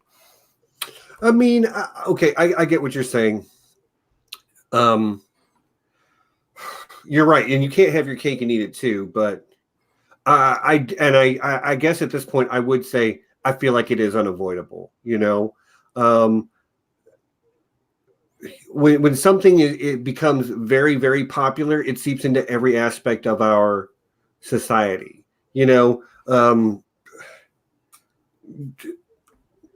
Seeing somebody making a meme of somebody driving a Lamborghini, you could be making a commentary about their wealth that has nothing to do with Lamborghini and that person, but it can still be used that way. Maybe that's not the best way to describe it, but I think it is unavoidable. I think it's going to happen. And I think the answer, which is really outside the scope of this conversation, but is to be more educated about the actual politics of what's being depicted there. Yeah. We Americans are woefully undereducated on our politics, though. Yeah, I'm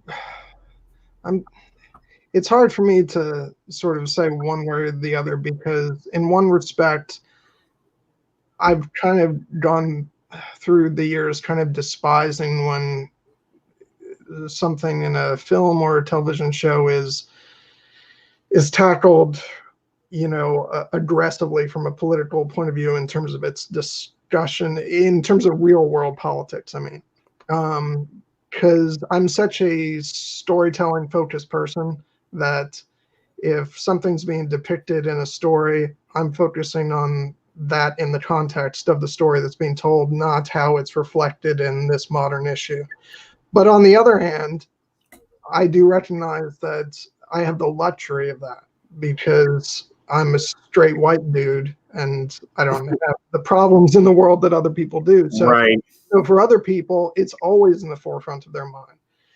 So, and then you add to that sort of the modern society we have with social media and all this stuff. So I would agree with Stephen that I think at this point it's kind of unavoidable unless you just choose to shut yourself off from that in terms of how engaged you are online and all that stuff. But I mean, Yeah, I mean, in terms of fandom interaction, that's kind of unavoidable.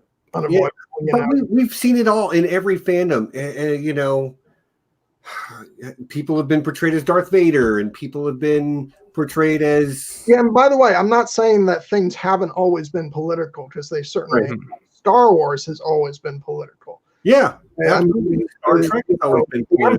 Empire or Nazis, but like, there's a difference between allegory and like. Yes, overt statements about, like, Watchmen is overt. Yeah. Narnia is an allegorical approach, and both are legitimate ways of doing it as well. I think it's going to come back to art only belongs to the artist while they're creating it. Mm-hmm. Once they release it, it belongs to the consumers of that art, each on their own. So there is not a right and wrong way to do allegory versus like maybe more direct one-to-one interpretation of certain things. I think The Expanse in particular hits a really nice balance between being its own thing, but you being able to look at that and going, God, I see a lot of like the problems of modern America, or the downfalls of communism, or like the neo-colonialism, the way it relates to the belt, And I think that's an example of it kind of rides the line between the two and does a really good job. But I loved Watchmen. But You're right. Watchmen was very much. Yeah, with Watchmen, it is what it is. That's what it's about. And so that's a different thing for me, because when I started watching that show, even for me, who is always about certain, let's just focus on the story that's being told, but that is all about, our culture and modern politics. You can't escape that. So going into it, I, was thinking about all that stuff instantly. And with that opening of the show, how can you not? Because that's a real historical event. Right. That is the goal of that show. My feeling is, and I had this argument, and now this might make me seem a little sleazy, but I'm of the mind that I'm just a realist. People don't ever want to be told what to do or how to think. Right. So I always will advocate for, and allegory is defined by people. It varies different ways, which I don't really understand why. Allegory is really when it's like specifically telling like, say you're going to do Lincoln's assassination and you do it in a different way. It's kind of like an undertone or a subtext to a story. When it's like Expanse, I wouldn't really think it's allegorical. It's just writing what sci-fi does so well by injecting real world issues into another world or another time, and it has that it creates distance for people. Because my argument for Watchmen was, it is a very good show, but I think because of the marketing of it and them being so overt about what what it was trying to accomplish. Unfortunately, the reality, in my opinion, is it turns a lot of people off to it. And those are the people that should have their eyes on it. I'm more of the mind of trick people to watch a story and to have that story sense, like you're talking about, John, like we all do, where they're just watching a story and then, holy shit, they might start thinking about something a little bit differently. Because I guarantee you, most people, you know, they said, oh, this is just a bunch of, you know, woke nonsense, blah, blah, blah. I'm not watching it. And those are the people you want watching it. Yeah. You know, you end up preaching to the choir. So it's like, I'm a little bit more underhanded in that, but I would call it realistic. And people, again, nobody feels like a man going very misogynistic of me, going into the voting booth and being like, I'm voting for what Watchmen told me to do. You know what I mean? Like nobody, right. They want to make their own decisions, make them believe they did. I mean, I understand where you're coming from, and this isn't necessarily a stream about Watchmen, but again, the artists had a clear intention of what they wanted to do. Mm-hmm. And while they had the ability to do it, while the art was just theirs, that's what they did in the creation process. Then they released it, and you're talking about, you know, maybe it's not the message they're trying to send. Maybe what they're trying to do is not the people that are going to be completely turned off by that show. Maybe that's not the show that was ever going to reach them. But those that like saw that first episode and went, I never knew this happened. And then they see the plight of Black people in America through the lens of the Hooded Justice character and all of that. Maybe that does reach some people. And the thing is, maybe the artist's original intent isn't to get the message across, but to tell that story in that setting. And it's actually interesting because I wanted to say this goes back to my whole kind of duality of the way that I approach, storytelling in terms of what I'm looking for and what I bring to it. Because on the one hand, I totally get the idea that you might want to trick people into watching it to send that message to the people who probably need to hear it. But that's sort of that's the political mind working, whereas I have the other side of me who's like, yes, but I love HBO for marketing exactly what the show was instead of deceiving viewers, because so often it's frustrating as, you know, in terms of you see all these movies that are mismarketed and tell people that it's something different than what it actually is. And then there's annoyance with that. And Stephen knows that I tend to hate a lot of modern trailers. And it's usually so refreshing when the marketing matches the product. Right. And Watchmen had it perfectly. So it's like two different sides of me. It's like I'm respecting it from that point of view, but then at the same time, I also get that it might be beneficial to get this to people who might be turned off by the marketing that they went with.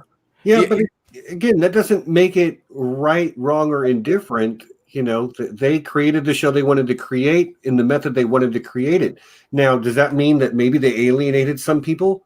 Maybe so. Probably so. I actually didn't start watching Watchmen immediately because I was unsure, but then you start to hear it's really good. So I gave it a chance, and I'm really glad I did. But you're not wrong, Justin, when you say that they turned some people off, because I know of some people who were turned off, and not necessarily that they were turned off because their political point of view couldn't stand up to it, but because it was too uncomfortable. Do you know what I mean? Yeah, and that's where the fandom aspect comes in. You know, it's not a stream you write about Watchmen, but Watchmen is a great example of something that where the political and the societal views are very overtly stated. So where do you fall on? Where does that fandom land? People of that fandom are going to be put in, they're going to be characterized as a certain type of person. I, for one, don't mind being characterized as that type of person. I don't either. But you know, it again, you can't have it both ways. And Right. you know, like now we have I always say you should judge a story by what they're trying to do, and then say if they pulled that off or not, and then it's very subjective and up to you in your opinion about if you liked that or not. And now we do have the benefit of, like, Lindelof had the HBO Watchmen official podcast where he spoke and said, I'm solving for race, this is what this is about, this is we're tackling appropriation, colonialism, all these things. Like, so he's just saying it. And I think there's a certain, like John just said, yeah, there is a certain, like, you just gotta, like, admire that, right? Like, that is a very stand up, especially for somebody like Lindelof. That's, you know, again, with Fandom, we also get an idea about the people that make the shows, not just what the shows are themselves. So Lindelof's the guy behind Lost and stuff like that. We see a lot of, you know, people that are either, like my friend W. Axel Foley loves Lost to death. You know what I mean? They're, you either love it or you hate it. You know what I mean? It's one of those polarizing shows. And it's just like, you know, that was bold of him and that was admirable. And I just, you know, I think that stories are so powerful. Stories do reflect the culture in which we live in. So the political injection, I don't like when it is overt in a show, because it makes it difficult to do what we do. So that's a little selfish, because then you have to pose a stance, which is never ideal. And I also feel like there's ways to do it cloak and dagger style. And I actually feel like Watchmen, to be honest, if it wouldn't have been marketed like that, their narrative structure was pretty cloak and dagger, meaning like they show you something that really happened, and then they show you crazy things. So you're like, there's no way that really, then you look it up and it happens. So it's like he went through the work of telling it in a narrative way. The narrative structure was, you know, adhering to that type of cloak and dagger, like, messaging. But like, it was advertised opposite. So I just didn't get that. But I mean, it's neither here nor there. You know, but that, and again, that's the fandom differs from people that are going to go look directly to just judge a show on if it conveyed a message. And sometimes they give a message, adhere a message to something, you know, before the show's even on, or Right. anybody said anything. The fandom decides what this is going to be about. Oh, this is a show about this or that. You know what I mean? So, and again, the message is always yours to take away. But if you are in a position like a critic or somebody that is a well-known public figure, then you got to be a little careful. Right. Because you're going to influence other Yes. people's experience with it. Absolutely. Well, guys, we've been going for about 2 hours. So I'm gonna do the end bit, but I'm also going to throw it back to each of you in case there's anything else you want to make sure that you say. But yeah, so we are coming to the end of the stream, folks. Don't forget to come back next week where we'll be talking about Picard. The week after that is Firefly stream, and it's Helena Landstein on I Know That Nerd.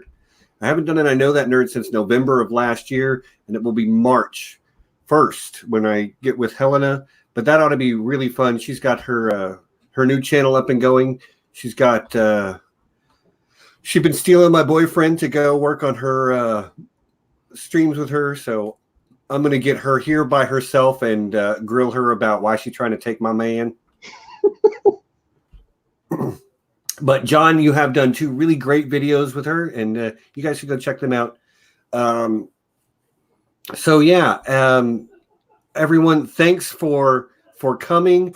Justin, this has been kind of a rambling but really, really interesting conversation. So I want to, again, thank you for coming to me with this idea. I'm flattered that I was the guy. You know, like you say, you know a lot of the same people I do in the fandom community, and you could have gone with any number of them, but you came to me, and I really, really appreciate that. So thank you very much, John. It's always a pleasure. You know.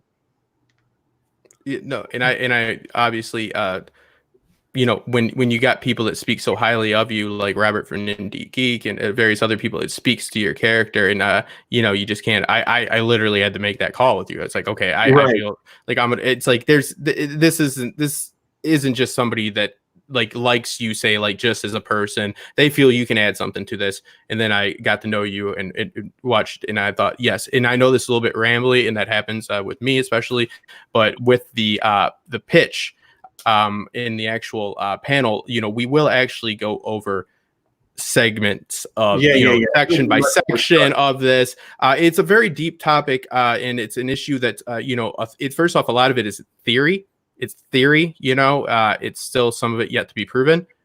So we can go over the trends and in media, the technology aspect of it, all the way back from when the printing press started making papers and people started sharing their ideas through that. So the panel will be much more organized, but I wanted to share the ideas and share them openly, and I think this is a great platform for it, because this is what you do every week is you provide what I'm talking about. You provide that enjoyment, and you are a great embodiment of what makes fandom great. Okay, I will accept that you as like a group, because I got to put John and Nessie under that umbrella too. They do a lot of stuff behind the scenes that keeps the channel humming. Nessie only gets to be on every other week because she works every other Sunday. Being a nurse and like providing for people's health and well-being. So we let her go. Sort out her priorities, Steven. Yeah, we let her off for that reason, but. Started the channel by myself, but the channel became the channel with John and Nessie. And that's down to finding people that match my sensibilities and that I want to work with. So, John, anything else you want to make sure gets said about this topic before we? Yeah, I guess one of the things that I had been reading in one of the articles Justin sent, although I guess we could go on and on about a bunch of different stuff, but I'll just try and sum up quickly. It was sort of about the view, how society views fandoms, and how there's a stigma of sort of the loner.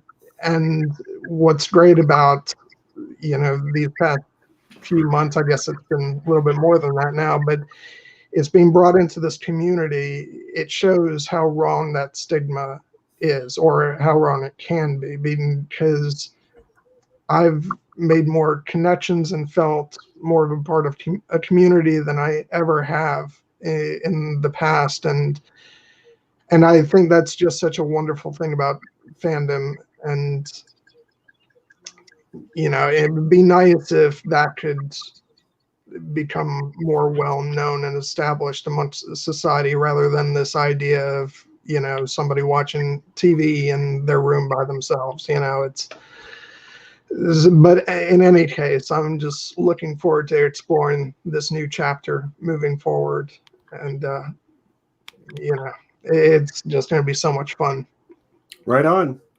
Justin, I'm going to give you one last chance. Make sure you say anything you want to say. And then when you're done with that, plug whatever you got coming up next. Awesome. Thank you. Yeah. And well said, John. My head is down, guys, because I'm on my phone watching the chat. I'm sorry. So I'm not, I don't want to have that disconnect. I'll figure out a better way to go about this. But yeah, no, it's a very complex subject, and it's something that's fascinating, and it's relevant because I think even myself sometimes, like I said, wonder why am I putting so many hours, which are so many hours, into what I'm doing. And I realize that my views, my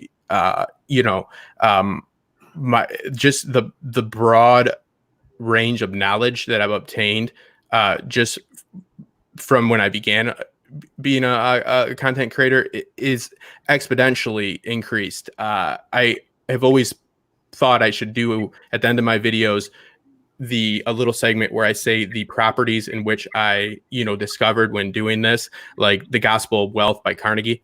Is something I read when I was doing my Succession video, like just little tidbits like that, like that I don't actually put in the video, but it's part of my research and things that I investigate and so forth. You know what I mean? Like everything from a different philosophical view to that, like to just show like, okay, so this is what this show like has, like Peaky Blinders got me to look into the post World War I situation in England in depth. Like, you know what I mean? Like there's all these aspects of my life that have been improved, that have been I've been enlightened by it. So it's not easy to simply say what makes this so great and so diverse and advantageous for society. But again, that's kind of what makes it great, is because we don't have simple facts just to report. Right. We have philosophical views and ideologies that are interesting and sometimes are opposed, but done in the right way.